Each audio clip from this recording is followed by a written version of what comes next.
gue aja pernah sekolah di pesantren. Masa? Iya. Jadi kalau gue dibilang pansos itu salah, tapi kalau gue dibilang gue cari uang dari kasus-kasus, iya, gue akuin. Gila, gue pernah dalam satu hari endorse gue 1,8 miliar. Anjay.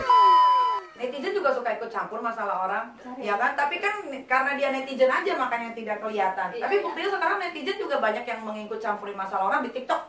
Netizen banyak, Bener sih. ya kan? Iya, Itu iya. apa namanya?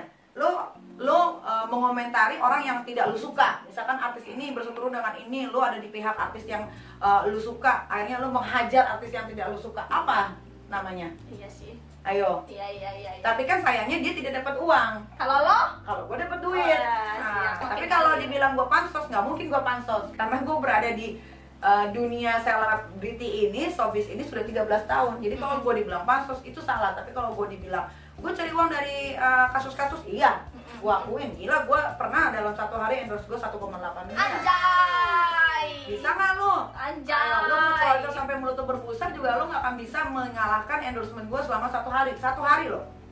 Satu hari. Gila. 1,8 M. Coba. Kalau gue masih gue bisa gue tunjukin karena waktu itu memang gila-gilaan tuh sampai titiknya kecil-kecil loh. Iya bener lu parah. Tapi lu berani ya, nggak pernah takut gitu loh. Kita berani kalau apa yang kita omongin itu semuanya bisa kita pertanggungjawabkan. Tapi kalau tidak bisa dipertanggungjawabkan, jangan pernah sekali-sekali ikut masalah orang. Jangan pernah sekali-sekali mencampuri masalah orang lain kalau kita tidak bisa mempertanggungjawabkan masalah tersebut.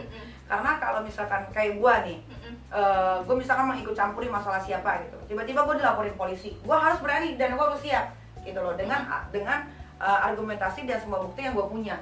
Misalkan gini, Nikita gini, nah nanti kan dia laporin ke polisi kayak, ya saya katanya gini, dia harus buktiin bener nggak yang gue katain. Kalau misalkan gue ngatain lo, Ismi udah nggak perawan, kalau lo ngaporin gue ke polisi, lo harus dicek lo perawan atau enggak. Kalau lo tidak perawan, lo yang gue tuntut balik ternyata. Kalau lu ternyata udah nggak perawan, lu yang gue tuntut balik karena lu sudah melaporkan gue, ayo. Gitu. Tapi katanya lu kayak gitu berani, dekingan lu kuat. Nggak ada, gue kalau dekingan kuat masuk penjara aja gue. Tapi lu nggak sekarang kayak berkocek-kocek apapun kayak nggak takut gitu Nggak tentang ada. politik, tentang agama. Makanya gini, belajarlah dari gue sebetulnya. Oke, siap. Ya, kalau lu mau bercermin tentang huru-hara, perang di sosial media, belajar dari gue. Apa yang gue ungkapkan, apa yang gue tulis di sosial media gue, Instagram ataupun yang lain, itu adalah real sesuai fakta. Tapi masalahnya orang sini itu tidak suka dikasih yang real gitu. Apalagi kalau sudah menyanjung seseorang, mereka nggak mau kalau dikasih tahu kebenarannya gitu, sampai akhirnya nanti mereka tahu sendiri dan mereka sebel sendiri gitu loh. Makanya kenapa kok gue susah banget sih untuk dilaporin sama orang lain gitu, karena apa yang gue omongin ya bener. Iya sih. Ngerti nggak? Ngerti. Iya, itu kayak misalnya gini, Ismi tukang mabok-mabokan, gue bilang gitu di story gue, lu nggak suka nih, lu laporin gue ke polisi. Kamu kenapa bilang Ismi tukang mabok? Emang tukang mabok pasti punya buktinya. Nah, lu mau gimana tuh? Iya sih. Ayo, Gak bisa juga. bisa nggak jalan laporannya kalau udah kayak begitu? Nggak bisa. Dan apa? Lu jadinya malu, ternyata yang gue omongin bener. Makanya kan gue nggak pernah dilaporin. Kenapa? Karena yang gue omongin semua bener. Kalau nggak bener, gue laporin aja yang banyak. Iya. Jadi lu ngomong semuanya sesuai fakta. Iya, kan, gue yang bisa nggak mau fitnah. Kalau Iya. kata gue dia tukang mabok-mabokan, ya gue ada buktinya. Karena sebelum dihapus highlight story-nya, ya gue udah simpen semua. Gitu. Oke. Kalau misalkan ada ini orang nih, ini anak kecil nih udah begini kelakuannya nggak perawat segala macem, tiba-tiba dia ngelaporin gue, ya dia harus dites ke dokter loh. Gue minta dia, ya Pak, kita buktikan Pak dia masih perawan atau enggak. Gue pasti akan bilang begitu. Gitu. Oke. Kak Niki, udah jangan ngegas dulu. Iya. Ngegas aja. Minum dulu.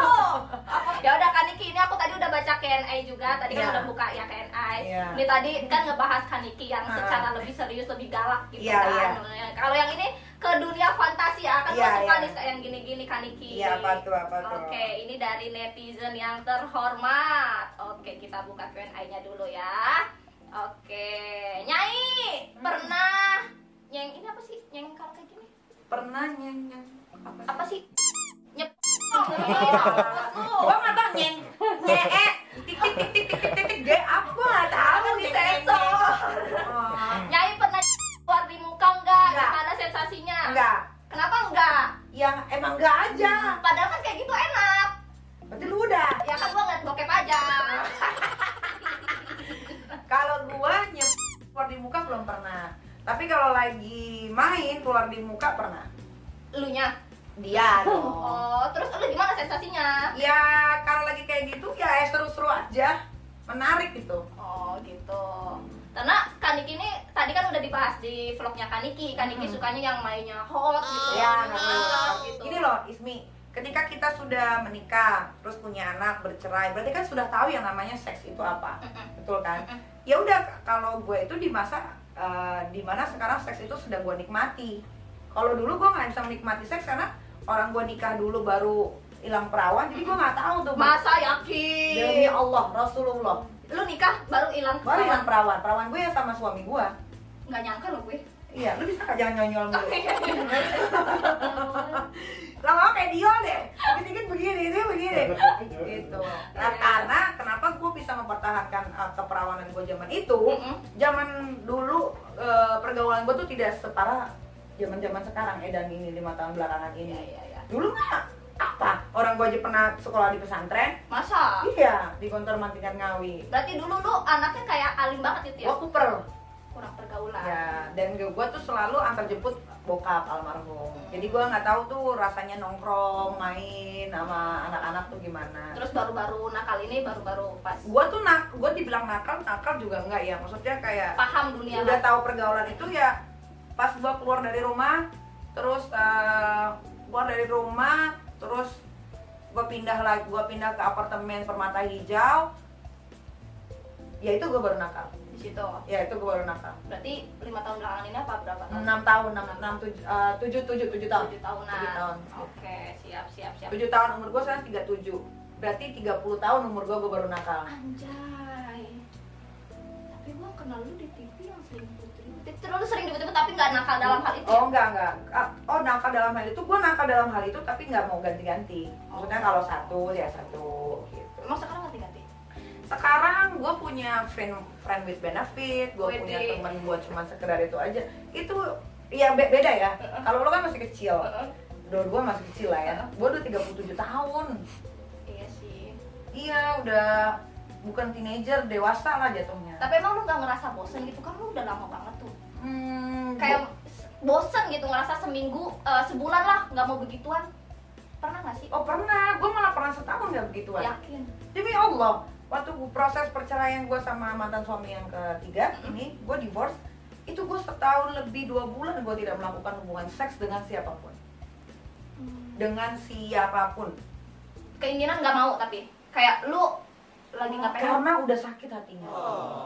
Jadi hati gue ini yang menangis lagi, bukan mata gue yang menangis. Gitu. Jadi gue kalau ngeliat cowok kayaknya semua cowok gue pukul rata. Oh berarti lo cuma mau gitu dalam pikiran gue makanya menjaga diri gue itu pertama karena gue pun lagi hamil. Kedua setelah selesai dari hamil pun gue tidak melakukan itu karena apa yang dia lakukan tuh berbekasnya tuh udah bukan lagi di pikiran gue tapi di hati, ngerti nggak? Beda deh nanti deh kalau lu merasakan lu suka sama orang, lu sayang dan akhirnya lu dipinang, ternyata setelah lu percaya sama diri lu sendiri kalau dia adalah yang terbaik dan terakhir, lu dikecewain itu pasti sakit. Masalahnya dikecewain tuh sakit banget sakit banget perbuatannya, jadi akan susah banget untuk dilupain. Gua tuh baru bisa deket sama cowok ketika Arkana itu umur setahun. Kayak lu nerima gitu loh. Iya, kayaknya ikhlas gitu. setahun kayak kayaknya ini waktunya gue untuk membuka hati gue lagi. Tapi gue tidak mau ke hubungan yang serius. Lu kawin udah berapa kali sih? 3. Ada niatan lagi? Belum, kalau lu tanya gue sekarang belum. Tapi kalau kita bertemu lagi nanti umur 40 tahun, mungkin gue akan berubah pikiran. Tapi kalau misalkan nikah lagi, lu pengen nikah yang benar-benar kayak? Oh iya dong, karena biar bagaimanapun hidup gue tuh nanti harus berdua sama pasangan. Karena nanti anak gue kan akan punya pasangan. Gak mungkin dong gue ngikutin anak gue kemana-mana. Ya, mereka pasti punya kehidupan. Jangan salah-salah lagi yang terakhir nanti mau udah. Semua manusia itu tidak mau punya pasangan yang salah. Iya. Jadi kalau lo bilang jangan salah-salah lagi, gue bukan Tuhan. Iya sih. Gue nggak tahu itu iya sih. orang bener atau enggak. Iya sih. Tapi ya, doa gua lah, doa gua pokoknya. Ya, amin. Gue sih maunya juga begitu. Udah sampai kakek nenek gitu. Amin. Ya. Dari awal gue memutuskan untuk menikah dengan mantan suami gue. Gue berhayal itu adalah pernikahan gue pertama dan terakhir. Selalunya begitu. Gitu. Tapi ya balik lagi, mungkin memang kan di dunia ini kan ada orang yang sukses di percintaannya tapi di karirnya tidak. Ada yang orang sukses di karirnya tapi di percintaannya enggak. Jadi mungkin gue salah satu di antara itu. Gitu. Ya udah Kak Niki, legowo terus ya Kak Niki ya. Harus semangat terus ya Kak Niki ya. Karena Gue jambak deh. Dua-dua lo gue dinasehatin anak umur 22. Bagus. Oke, Kak Niki makasih ya perbincangannya. Udah ini doang. Udah panjang banget tuh vlognya, bingung nanti editornya gitu. Iya. Padahal gue pengen banget nih membahas lebih dalam lagi, tapi Kak Niki karena orangnya sibuk, karena di sini ada tamu lagi kan. Nggak ada. Mana emang ada? Ada tuh. Siapa? Si Papa Betap. Apa itu? Ada yang ingin konten Betap sama cewek-cewek. Oh, nggak apa-apa lah. Udah lu sibuk banget, makanya ya udah stop dulu Oh, gitu. ya ampun. Pokoknya next time kita wajib banget ketemu ya. Gue Harus seneng dong. banget ketemu lu tuh anaknya nggak ada sombong-sombong gitu. Enggak lah, kalau gini. Status selebriti itu adalah ketika kita ada di televisi sebetulnya. Gitu. Tapi kalau lagi kayak begini gitu ketemu teman-teman ya kayak gini aja Ismi, nggak ada yang perlu disombongin. Ya, kan orang-orang taunya kan lu kayak kalau di sosmed sombong gitu, tapi ternyata aslinya nggak sama sekali. Ya sosmed kan berarti bukan kehidupan yang Iya, sebenarnya. makanya. Kehidupan yang sebenarnya itu ya ini. Ih. Gitu ketika gue di rumah bersama teman-teman itu baru kehidupan yang sebenarnya. Oke, makasih banyak ya Kak Sama-sama, Niki. Ismi. Nanti kalau nikah undang gue loh. Gua kalau ngundang lu boleh nggak nih? Boleh, kalau lu yang nikah malah gue datang. Kalau gue jangan diharapin nikah deh. Jangan. Kenapa? Ya belum tahu karena gue lagi enjoy kan gue mau bikin film juga. Oh iya benar. Sukses terus juga buat film lo ya. Nanti gue undang film gue Boleh, ini awas baru bener premier ya. datang ya. Ya Oke. benar. Oke, terus dulu kita. Oke, makasih guys semua yang udah nonton. Jangan lupa like, comment, dan subscribe, dan jangan lupa mampir ke Lu bisa nggak jangan nyuruh-nyuruh? Ya biarin.